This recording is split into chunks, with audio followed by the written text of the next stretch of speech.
Imagine this. A whole nation just on edge. The air's thick with fear. Yeah. News just broke. A key town's fallen. A war.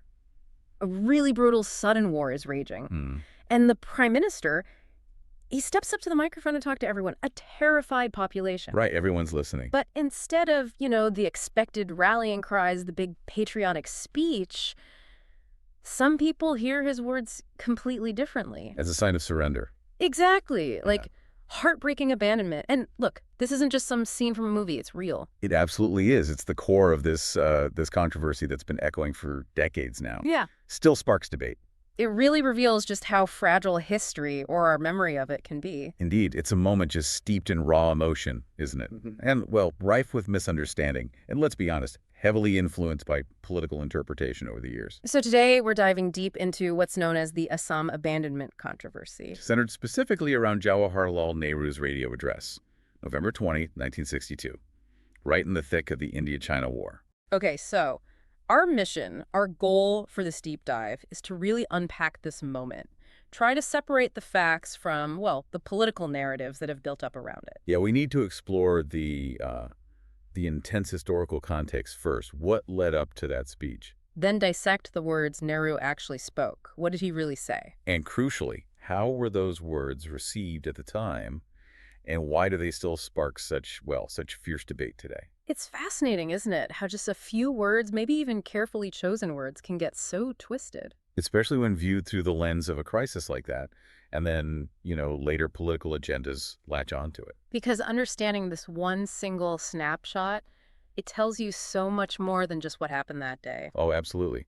It shows us how history itself gets formed, gets written, how language can be so easily misconstrued. And why context, the full picture, is just everything when we look back. You'll really see how even communication that might seem well-intentioned can take on a completely different meaning when fear and uncertainty just take over.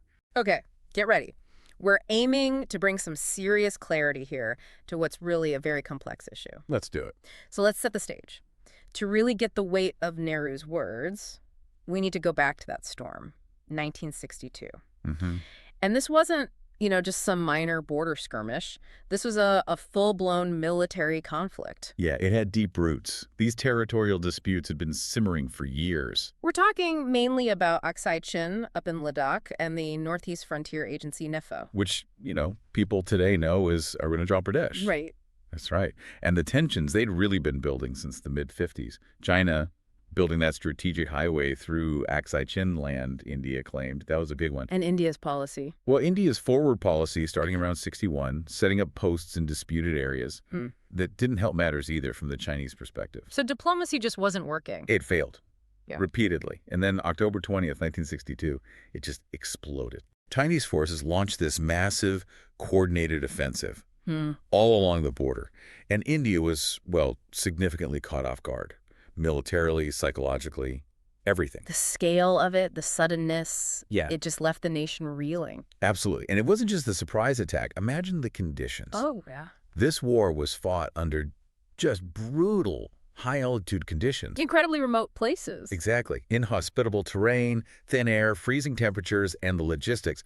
Just getting supplies there was a nightmare. Yet the soldiers. Look, Indian soldiers, despite facing immense challenges, often ill-equipped for that kind of mountain warfare, lacking proper winter gear, stretched supply lines, they fought with extraordinary bravery. We hear stories of incredible courage. Razangla, Walang, Tawang. Small groups holding out against overwhelming numbers. Incredible sacrifice, truly. But the situation kept getting worse, right? Especially in Nifa. It did, and this brings us to a really critical breaking point. By November 19th, 1962, things were looking dire. What happened? Chinese forces captured Bomdila, a key town in Nifa, administrative center, military post. And that wasn't just another loss. No. Strategically, it was catastrophic. The fall of Bomdila basically exposed the plains of Assam. So the state was suddenly wide open. Completely vulnerable to a potential Chinese advance right into the Brahmaputra Valley. The news just sent this wave of immense panic. Fear across the region, across the whole country, frankly. People were terrified. What happens next? Yeah, exactly. Utter uncertainty. And that, then, is the grim backdrop for Nehru's address. Precisely. November 20th, 1962. The country's on tenterhooks, just consumed by fear and this uncertainty. And Jawaharlal Nehru, India's first prime minister, steps up to the mic at All India Radio. The whole nation's tuned in, desperate for reassurance, for leadership, for something. He's speaking to people grappling with the unthinkable of full-scale invasion on home soil. And, he didn't sugarcoat it. He didn't shy away from the harsh reality in that address. He acknowledged the invasion directly. Oh, yes. Said it began nearly a month before, October 20th.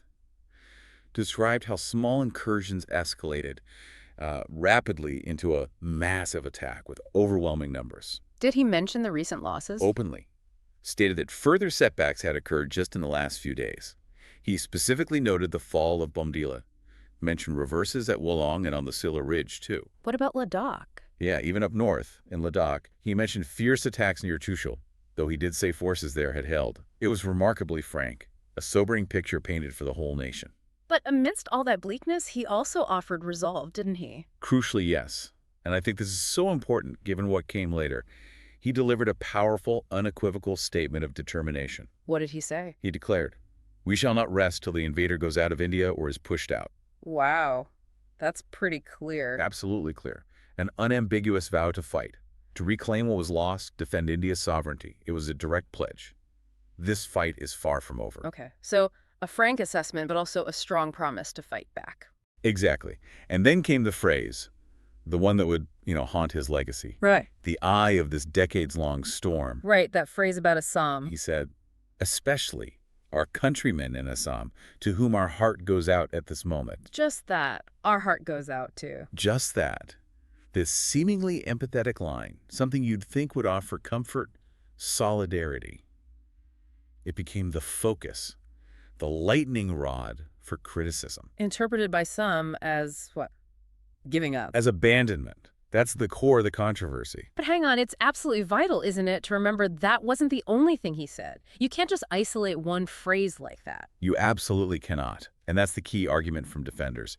Nehru's speech was also this powerful call to national determination. What else did he talk about? He spoke of India's refusal, as a newly independent nation, to tolerate foreign invasion, the need for unity. He highlighted how ordinary people were stepping up, contributing overwhelmingly to defense funds. Did he mention outside help? Yes. He mentioned the international help being actively sought and received, specifically mentioned the U.S. and the U.K., which shows he was working on that front. So actively trying to get support. Right. And he even criticized China's actions, pretty strongly called them imperialist, described the invasion as a menace to Asia and the world. It was a comprehensive address trying to cover all bases. Inform, reassure, rally the nation, not just that one sentence. Exactly. It wasn't just one controversial sentence. Which brings us right to the heart of it all.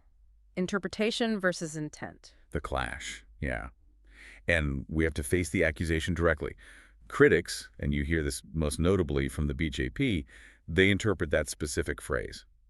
Our heart goes out to the people of Assam. Yes, as Nehru effectively abandoning Assam, signaling he'd given up defending it. Union Home Minister Amit Shah, even recently, August 2025, publicly accused Nehru of exactly this. And their argument really hinges on pulling that one phrase out. It seems so.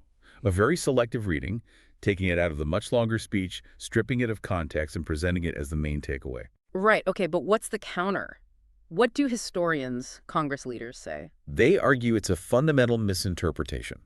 Maybe even some might say a willful one. How so? Think about the phrase itself, our heart goes out to. In English, that's a very common standard expression, isn't it? Yeah, I mean, sympathy, empathy, concern. Exactly. Solidarity, concern, not we're giving up on you. Uh-huh. They point to the full context of the speech, the explicit pledge to fight, the talk about aid, the overall tone of resolve, as proof his intent was to protect Assam. So it's about nuance, the whole picture, not just cherry-picking a soundbite. Precisely. And it's not just the words, right? It's the actions. They often speak louder. What were Nehru's actions at the time? Well, if you look at the historical records, like in the Nehru Memorial Museum and Library, they paint a very different picture. Nehru was deeply involved in organizing the defense effort. How involved? He was actively seeking vital international aid, especially from the U.S. He was issuing direct orders for the army to hold the line, to fight back, even authorized using air power if needed. Yeah. So not someone sitting back. Not at all. His actions aligned completely with a narrative of resolve. A leader fully engaged in a desperate fight, not someone signaling abandonment. He was working all angles. Okay, but we also have to acknowledge how people felt on the ground, especially in Assam. Absolutely crucial. Despite Nehru's likely intent, the reaction in Assam was, well, it was mixed, and in some places, deeply fearful. You mentioned Tezpur. Yeah, we have accounts from residents there, like Atul Saikia, who, looking back, recalled feeling at the time that Nehru had almost given away Assam to China. Wow. Imagine the scene. Chinese forces advancing rapidly, rumors flying, military vehicles may be seen retreating. Then you hear that phrase on the radio. In that context. In that context of intense panic, sheer fear as the Chinese pushed towards the Brahmaputra Valley, it hit differently.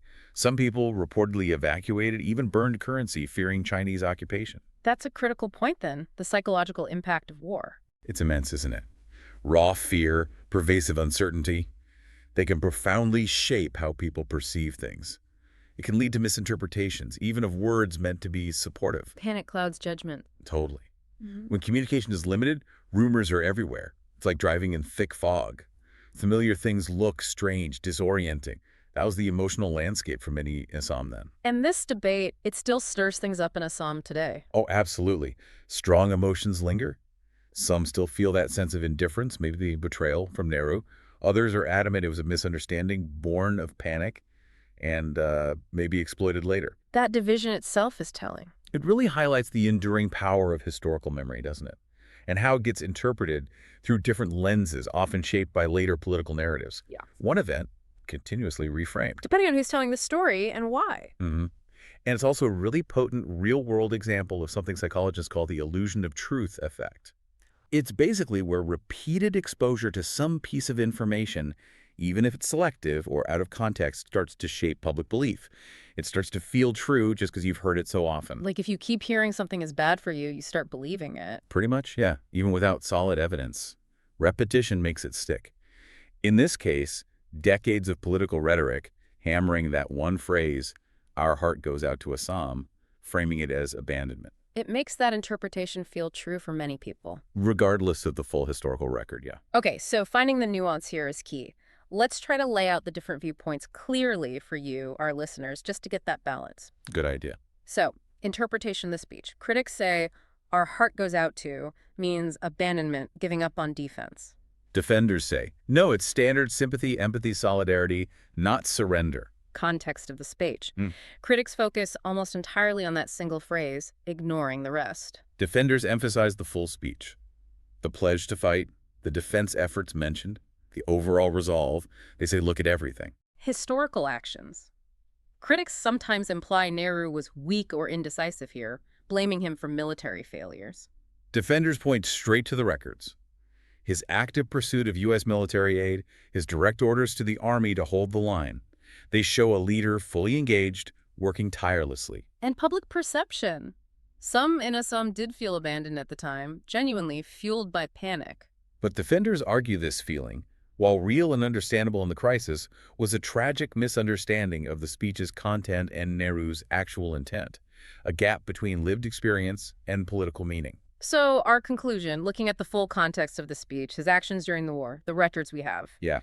The evidence really does lean strongly towards him expressing profound sympathy, yes, but also unwavering resolve, not an intention to surrender Assam. I'd agree. It looks much more like a call to national determination in an incredibly severe, unprecedented crisis. Trying to rally the nation, give a clear, if grim, picture, but assure them the government was committed, not signaling retreat. Absolutely.